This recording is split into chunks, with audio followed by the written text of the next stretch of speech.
नमस्ते साथियों हमने पहले भी एक वीडियो बनाया है बच्चों को किस प्रकार की दिशा में लेके जाएं, बच्चों के लिए कैसा व्यवहार करें।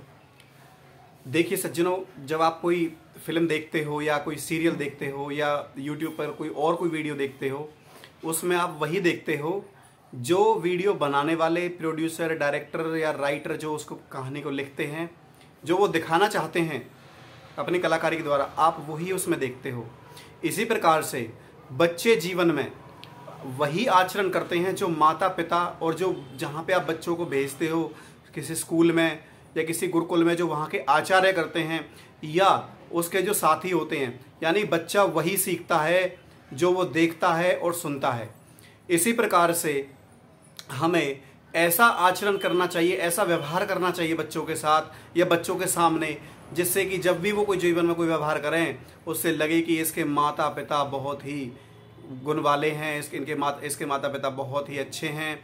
बच्चों को शुरू से ही क्या सिखाएं? बच्चों को शुरू से ही जो है धर्म के 10 लक्षणों में आता है धैर्यति क्षमास्ते, यानी कि बच्चों को शुरू से ही धैर्य धारण करना सिखाएं, क्योंकि बच्चों में चंचलता बहुत होती है। तो बच्चों को शुरू से ही धैर्य धारण, यानी कि थोड़ा शांति से हर चीज़ में उसको धैर्य धारण करने को कहें और खुद भी धैर्य धारण करें। इसके अलावा बच्चों को क्षमा सिखाएं कि अगर कोई बाहर सामने वाला लड़ रहा है तो ठीक है, कोई बात नहीं, क्षमा करो। क्षमा का अर्थ ये नहीं है कि आप बच्चों को नपुंसक बनाओ, यानी कि बच्चों में बिल्कुल ही उसके पौरुष को खत्म करो। नहीं, बच्चों को धर्म के लिए, जीने मरने के लिए उग्र बनाना भी आवश्यक है, लेकिन जो सामाजिक व्यवहार में जो चीज़ें हैं, जो छोटी छोटी हरकतें हैं, या छोटे छोटे बच्चे स्कूलों में पढ़ते हैं, उसमें बच्चों को क्षमा जरूर सिखाएं कि ठीक है, कोई बात नहीं, जाने दो।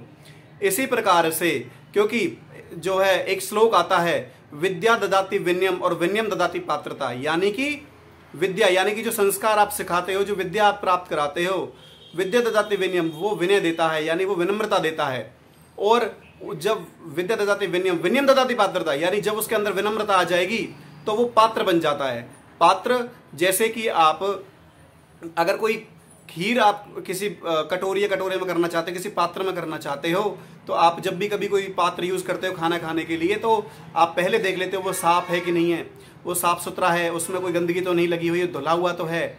इसी प्रकार से जब पात्र भोजन के लिए हम लेते हैं, जब वो साफ सुथरा होगा तो ही हम उसमें भोजन डालते हैं। इसी प्रकार को अपने आप को विद्या प्राप्ति के लिए पहले पात्र बनाएं, यानी समाज में रहने लायक पात्र बने हम पहले। इसी प्रकार के पात्र हम तब बनेंगे जब हम खुद बच्चों को लेकर के अपने साथ बैठेंगे। अब इसके लिए 3 चीजें हैं। सबसे पहले तो माता पिता खुद धर्म के बारे में जानकारी प्राप्त करे, महापुरुषों के बारे में जानकारी एकत्रित करे। वो कैसे होगा? वो स्वाध्याय से होगा, यानी कि स्वयं से अध्ययन करो, या फिर कोई विद्वान लोगों की कोई वीडियो देखो, या फिर सत्संग आदि सुनो, या फिर यज्ञ आदि करने के लिए किसी विद्वान ब्राह्मण को अपने घर बुलाओ, उससे यज्ञ की विधियां सीखो। अगर वो भी नहीं हो सकता हो तो कम से कम एक 16 आहुति खुद से गायत्री मंत्र के द्वारा, एक ग्रस्त के लिए 16 आहुति कम से कम बताइए महर्षि दयानंद ने, तो वो भी आप कर सकते हैं। जब आप वो करेंगे तो बच्चे सामने से देखेंगे, यानी कि माता पिता पहले खुद इन चीजों को जाने, फिर बच्चों को इन चीजों को जनाए। और अगर आपके लिए ये भी कठिन है कि आप खुद कुछ नहीं कर पा रहे हैं, न सीख पा रहे हैं, तो फिर आप कम से कम अपने बच्चों को, जिस भी वो कक्षा में हो, 5वीं से ऊपर 12वीं तक, आप कम से कम उन्हें कम से कम 1 साल 2 साल कम से कम गुरुकुल में जरूर पढ़ाएं।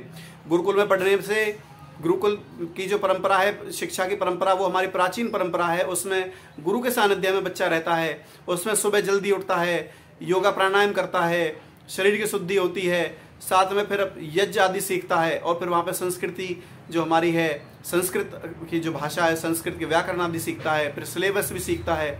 वहाँ पे बच्चा पूरे जीवन को जीने के लिए अनुशासन सीखता है। तो मेरे भाइयों, अगर आप भी किसी बच्चे के माता पिता हो या चाचा ताऊ हो, या बच्चे कहीं आपके सानिध्य में हैं, तो आप इन चीज़ों को जरूर सीखें। आप बच्चों को वही दिखाएं जो बच्चों के जीवन में उपयोगी हो। जैसे फिल्म दिखाने वाले होते हैं, जो उनका सब्जेक्ट होता है, वो अपने एक ही सब्जेक्ट पर पूरी फिल्म बना देते हैं। इसी प्रकार से आप बच्चों के जीवन में जो चीज़ बेहतर हो, आप उनको वही बताओ। सिर्फ आप अपने बच्चों को ऐसा नहीं कि पैसे बनाने की मशीन बना दें, कि नहीं बहुत बड़ा इंजीनियर बना दिया। आप देखो, आप देखते होगे, कोई एक ध्येय आप बच्चों को देते हो, कोई एक चीज़, तो बच्चे जैसे कोई इंजीनियरिंग के लिए दे दिया, या 98% मार्क्स लेकर के आते हैं, 99% मार्क्स लेकर आते हैं। वो क्यों लेकर आते हैं? क्योंकि उसमें आप बच्चे को दिन रात दिन और रात उसमें आप बच्चे को बताते हो कि नहीं बेटा तुम्हें इतने लाने ही हैं, तुम्हें वो एग्जाम की तैयारी करनी, तो उसमें क्या करता है बच्चा 90% से ऊपर लाता है, 99% तक लाता है, 100% तक भी बच्चे लाते हैं। अखबार में आप देखते होंगे। तो उसी में क्यों लाते हैं, बाकी चीज़ों में क्यों नहीं, जीवन के किसी और चीज क्षेत्र में वो ऐसा कर पाते? क्योंकि आपने पूरा ध्येय, उनका बचपन का जो ध्येय है वो सिर्फ नंबर लाने मात्र पे सीमित कर दिया, तो वो उसमें भी लाते हैं। वो गलत बात नहीं, वो बहुत अच्छी बात है और लाने भी चाहिए। इसी प्रकार से जीवन में उनको एक अच्छा मनुष्य बनने के लिए जो उनमें विनम्रता आनी चाहिए, उनमें धैर्य आना चाहिए, अहंकार नहीं आना चाहिए। क्योंकि देखो जब कोई लड़ाई होती है तो लड़ाई कई क्षेत्रों में लड़ाई लड़नी पड़ती है। जब जैसे कभी किसी सरकार से, किसी देश से हमारी लड़ाई हो जाए तो सरकार क्या करेगी, फौजियों के द्वारा डायरेक्ट लड़ाई भी करेगी। तो डायरेक्ट लड़ाई में उसके हथियारों की लड़ाई हो गई। दूसरे क्षेत्र में उनसे जो है कोई आर्थिक उनसे कोई अनुबंध है, यानी कि कोई इकोनॉमिकल कॉन्ट्रैक्ट है, उसको खत्म करेगी। और जो और देशों के साथ में उनके राजनीतिक जो कैसे संबंध है उन पे भी उस क्षेत्र में भी कार्य करेगी। तो इसी प्रकार से लड़ाई के जो क्षेत्र हैं वो बहुत व्यापक हैं। इसी प्रकार से हमारे सामान्य जीवन में भी ऐसी लड़ाई हमें दिख रही है, ये हमें प्रत्यक्ष दिखती है। यानी कि समाज में हम अपने बच्चों को जो है नशे से कैसे मुक्ति दिलाएं, मांसाहार से कैसे मुक्ति दिलाएं, ये भी एक बहुत बड़ी लड़ाई है। और ये लड़ाई आम समाज को, आम व्यक्ति को खुद से लड़नी पड़ती है। खुद से अपने बच्चों को इस प्रकार की शिक्षा दी जाती है कि जिससे कि वो मांसाहारियों से दूर रहें। मैं ये नहीं कह रहा कि मांसाहारियों में रह करके भी बच्चों में वो संकल्प होना चाहिए कि वो मांसाहारियों का मांस छुड़वा सके, ना कि उनको देख करके वो प्रभावित हो सकें। इसी प्रकार से बच्चों में ऐसी प्रेरणा देनी है, अगर वो किसी शराब आदि पीने वालों के साथ में उसका कोई गठजोड़ हो भी जाए, कभी कोई काम भी करना पड़ जाए शराबियों के साथ में, तो बच्चे से वो खुद प्रेरणा लेकर के शराब को छोड़े, ना कि आपका बच्चा हाथ में गिलास पकड़ ले। तो ऐसी प्रेरणा तब आएगी जब हम माता पिता, जो हम आचार्य या जो स्कूलों में पढ़ाने वाले जब ऐसे बनेंगे, जो बच्चों को हर समय हर क्षण जो बच्चों को हर चीज को सिखाएंगे। एक एक चीज में फोकस करना पड़ेगा। आप धैर्य धारण करके ना बैठें। इस मामले में आपको अपना स्वभाव पूरी तरह से बदलना होगा, अपनी संकल्प शक्ति को धारण करना होगा, तभी बच्चों का जीवन और अपना जीवन आप सफल बना सकते हैं। इति ओम सम, नमस्ते जी।